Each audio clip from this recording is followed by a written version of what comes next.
GameDay 1 The Show is brought to you by Veolia and our friends at White Plains Hospital. We are back with our GameDay 1 The Show for the 2024 football season. Kevin Devaney Jr. here for GameDay 1, joined by Frank Langella of FAM Sports on our show brought to you by Veolia and White Plains Hospital. So Frank, thanks so much. We did our Class AA show. We made a lot of enemies. Now, we made a lot of kids happy talking about them and their teams. We made our predictions. But Frank, thanks so much for joining us again for our Class A show. Absolutely happy to be here. Thank you so much, Kevin, and I'm really happy to talk more football with you. Absolutely. This will be a quick show. Somers is going to win the state championship again. That'll be all, right? No, it is. It's real easy. I don't ever remember a team that's gone into a season since Edgemont. Edgemont won 3 state championships in a row, and they had such a special group. Matt Bernstein graduates. Since then, I don't know if I can remember a team that was like the expectation of winning a state championship after doing it 2 years in a row is as high as it is for Somers. I mean, this is uncharted territory, I think, maybe outside of the New Rochelle prime years, but it was never year after year after year after year. So this is pretty special what Somers has done. Yeah, absolutely. And again, it's one of those things where you're seeing all these senior starters leave, but it feels impossible to pick against Somers because it's always the next man up for them. And that guy behind the senior is probably supremely talented, but we just don't know their name, right? And that's when they're going to make their mark. But there are some kids coming back from Somers that are very well known in the section with still some question marks that they have to address. Yeah, there are some household names from the high school perspective in this area. Yeah. And let's just start with Somers because obviously we're gonna talk about them as being the clear favorite. I think they're the champions until proven otherwise. They really should be the 3-time state champions, if not for private schools in New York State. But they've won. They had to settle for the last 2 state championships. Did it with 2 different quarterbacks. If they're gonna win a third, it's going to be with a third different quarterback. But Miguel Iglesias. I love the pedigree. I love the fact that he's a big-time, not just a stand-up lacrosse player. He is an elite-level lacrosse player who's stepping into the quarterback role. And I think, Frank, you would have to agree, he probably feels he has a little something to prove taking over as a quarterback this fall. Yeah, absolutely. And it's not even, he only didn't play quarterback because they had a very talented quarterback. And they moved him around, and he was successful no matter where they moved him. You can move him in the backfield. You can move him as a receiver. He was a supremely talented defensive back on their state run. So this is a very good athlete. It just probably changes how the offense looks. They did a lot of throwing, right? They run a power quarterback plays. He's a little bit more finesse. He's a little bit more make you miss in space, use his speed. So the offense could look a little bit different, but the threat at the quarterback position is still there. Yeah, and he's a guy, too, that I feel like there was a point last year, obviously you follow us as closely as I do, where Max Sullivan was hurt, and you weren't sure if he was going to play in the section championship, was going to play in the state playoffs, got re-injured. He played really hurt last year and played pretty phenomenally for it. But, Miguel Iglesias was basically this close to playing quarterback. He's a starting defensive back, so he was on the field in prime spots. But he's kind of like mentally ahead for a guy who I think is going to make his first start at quarterback this Friday night against Ramapo, New Jersey. So who else on Somers? I have Dean Palazzolo and all these skill players they have, Mason Kelly. They probably, even with this turnover that they have, they probably still have the best skill talent, I think, in Class A. Yeah, I mean, Mason Kelly is a very good running back as well, who improved on his downhill running. So he was always good at kind of those zone runs, those kind of counter runs. But now he got stronger. And so those downhill runs that they did last season, he really improved on that, running through tackles. And obviously, Palazzolo is, if you're a new quarterback, it's great to have that young man out there. But the big question, that I have is on up front. Ben Harris is someone who's going to have to anchor that offensive line. They have to replace 4 offensive linemen up front. He's going to be one of those big anchors, the veterans coming back. He was impressive when I watched on tape. So I know he's not a skill guy, but what Somers has always been known for is dominating the trenches in A. And this young man is one of those guys who helped stand out amongst a group of seniors last season. He's going to have to anchor down this season for Somers as they try to continue their dominant performances. So we're going to put Somers as the front runner, as the favorite. So here's what's interesting to me. And the next 2 teams, I think, are pretty clear in themselves also. I think there's clearly a Somers tier, and then there's 2 teams. They're called Ryan Harrison, right? So Ryan Harrison, I'm going to hear my whole life. I'm going to hear about it. All that matters is beating each other, and that's bigger than winning the state championship. I don't know if I totally buy it. But this year, it's really interesting because that game has so much more added to it because it may mean seeding to get a home game against each other in a playoff in a semifinal, or avoiding Somers in a semifinal. So there's a lot, even another layer to this. Let's start with Rye, winning a state championship, defending state championship in their own. They also have great skill talent back. And when I said that Somers has maybe the best skill talent, Rye's right there with them. I think they maybe have the best packages, best groups, the two of them, and maybe any teams in the section. Where do you put Rye in the hunt right now with Somers? Yeah, I mean, I think they're right. I think there's a big three in A going into the season. Obviously, there's other teams that can emerge, but it's Somers, Rye, and Harrison. And for Rye, it's another team that has to replace a lot of guys up front. Only one returning offensive line starter, and their quarterback. They had A.J. Miller, who was a prolific quarterback. Now comes Carson Miller, right, the brother of A.J. So going to be interesting to see that transition there, but a lot of skill guys. They also have a tremendous running back coming back for them. You have Jake Kesner, who is one of the best prospects in this area, who committed to Princeton football. So he's a great two-way player at the tight end spot, great for a new quarterback.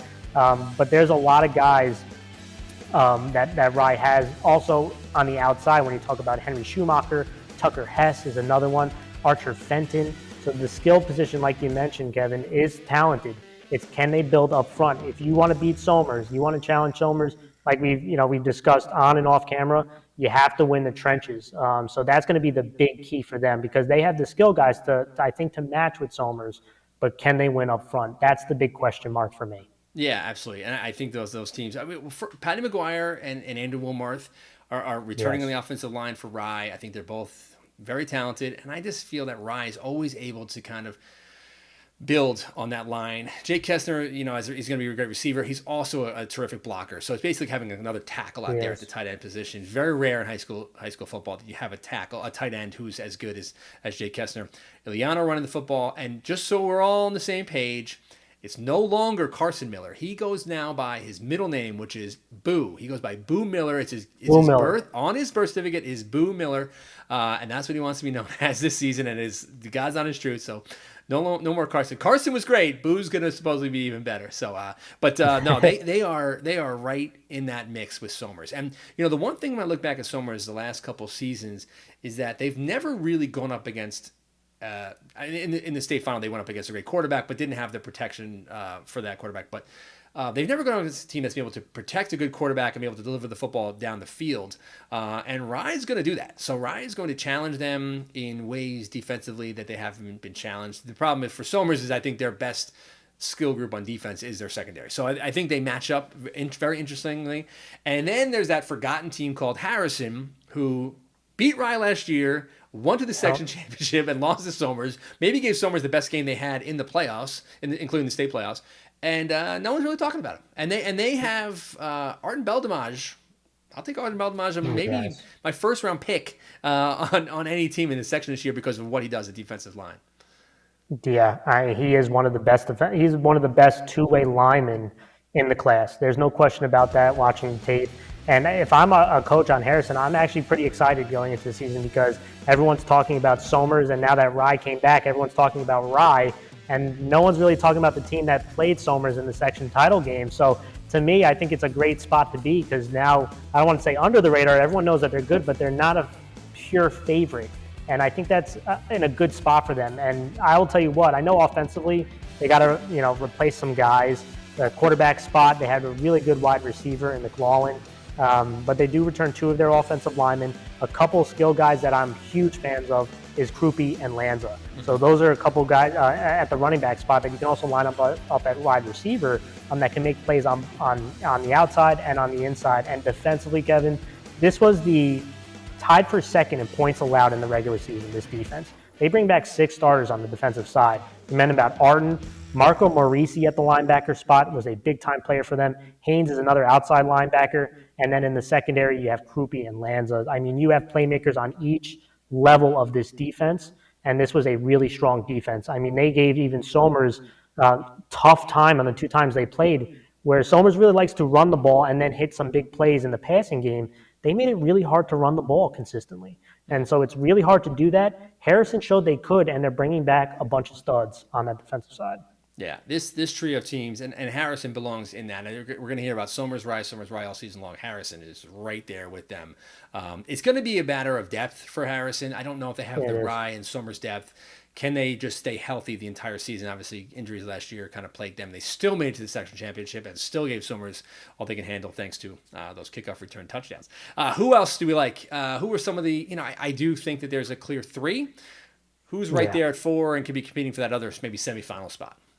Yeah, so to me, I want to try to grab a sleeper from both sides, and I mentioned the kind of the big three, and now when you talk contenders, one from each side. The first one is Yorktown, and this was a team that lost to Harrison in that semifinal game in a really good game, and that went down. They went all the way down the field and then threw an interception. Harrison made a great play, but they're 18-10 the last 3 years. 8 wins is the most they've had since 2019. And this is an offense that was number 1 in Class A last year, and they're bringing back 5 starters, 3 on the offensive line, and returning a veteran quarterback in Gonzalez, who has been really good. I mean, he set 3 school records, I believe. Now, a bunch of skill guys graduated.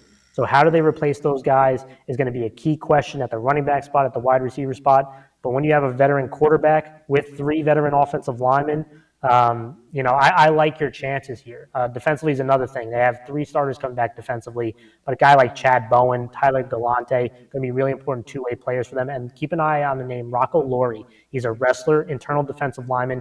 I keep bringing up offensive linemen because if you want to win against these Ryes and Somers, you need to be strong up front. And to me, Yorktown shows that they have those skill guys and the guys up front that they can make things interesting.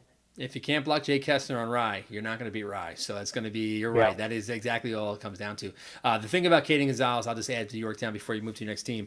I have the benefit of watching 100 basketball games every year. I love, and basketball is different because you could see, a little bit more demeanor, more facial expressions, more leadership in that way. And Caden Gonzalez has got it, man. He is just a guy who's got great command. I think when you look at what they're going to need to do to mature the skill guys, the backs, receivers, I think he is going to have as big of a hand in that as maybe any coach that's on their staff. So who else do we like? Who's on the other side? Yeah, Clarkstown South. I mean, there's no question. When you looked at last year, it was a really rough season. They went 3-6. And they haven't had, last time they had 3 wins in a season was 2012. So I know, when Lowe went to go speak to the coach Scarpelli there, he even mentioned that they needed a identity change. They needed to kind of reboot. And the good news is they're bringing back a lot of guys. So a lot of them have a bad taste in their mouth. I'd imagine they want to change it. 8 starters returning on the offensive side. I think 4 offensive linemen and 7 starters on defense. The skill is all there. They have the guys up front. They have the skill guys around them. The question I have is quarterback, right? So they graduated to quarterback. Turnovers were such a pivotal part of why they lost a bunch of games last year. They were able to move up and down the field, but they couldn't finish because they were turning the ball over. You saw big moments against Harrison where they lost. I know the game against Mayapack, they threw a pick 6 near the end zone. So there were key moments here, but the skill guys are there. I mean, you got Kyle Coughlin, you got Johnny Oliveri, and one of my favorites, Jacob Teetle. Big time receiver, big kid, 6'3", 215, huge target. They got those guys that we keep talking about, skill guys that Rye, Somers, Harrison have. They have those skill guys. The question I have is, do they have the orchestrator at the quarterback spot? But every other spot, they got, I think, filled.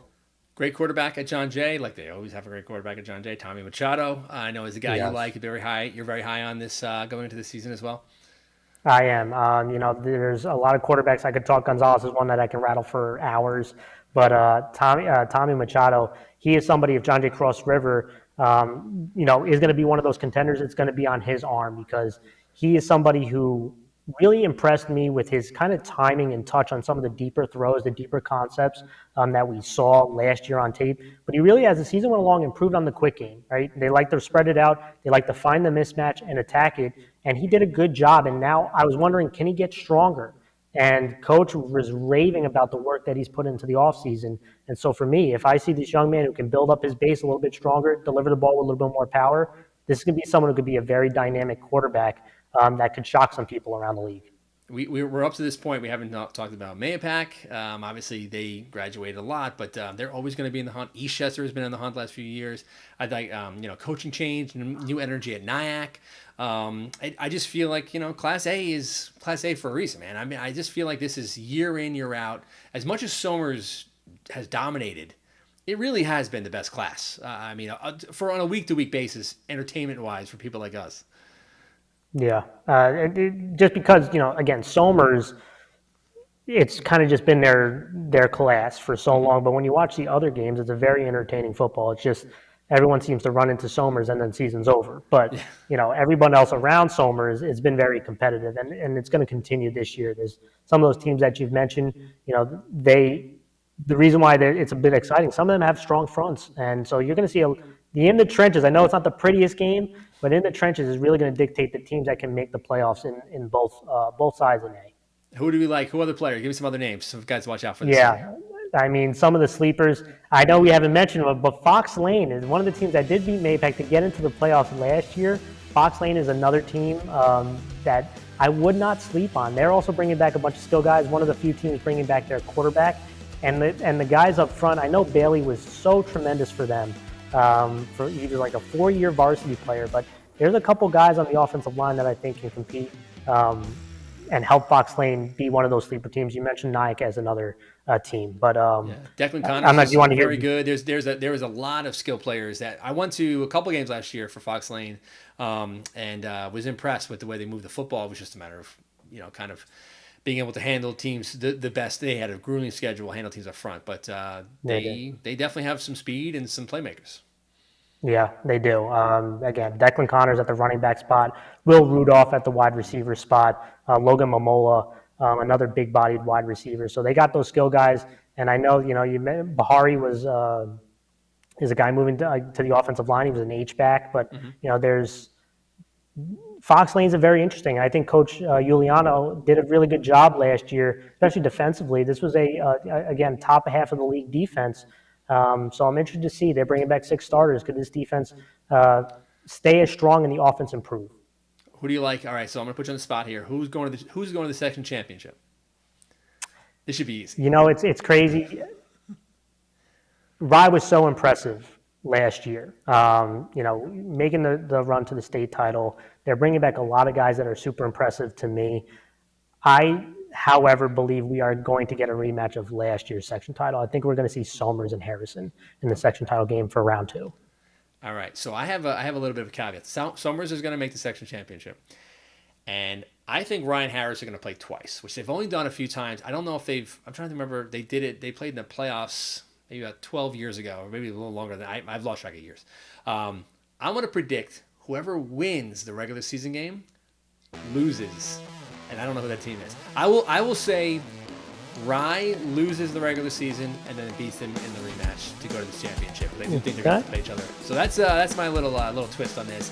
And I'll take Somers to win another section championship. It's hard to imagine Somers at this point. Even as good as Rye is, with the skill talent they have, I just feel like some of the names of Somers that we don't know yet are going to prove to be the reason why they win down the road, because they just that program year after year. JV freshman was so good, so dominant. Yeah. There's no reason I would not bet against them at this point. I know your prediction will come out when you do your preview shows on Fan Sports. Yes. But Frank Langella, thanks so much for joining us. Be sure to check out all of his work. Those guys do an amazing job of just analyzing video and providing a unique type of coverage to sports, not just in this area, but I don't know if anyone else does what you guys do anywhere. So I applaud you guys for all your efforts, and thanks so much for coming on. Absolutely. I really enjoyed it. Thank you.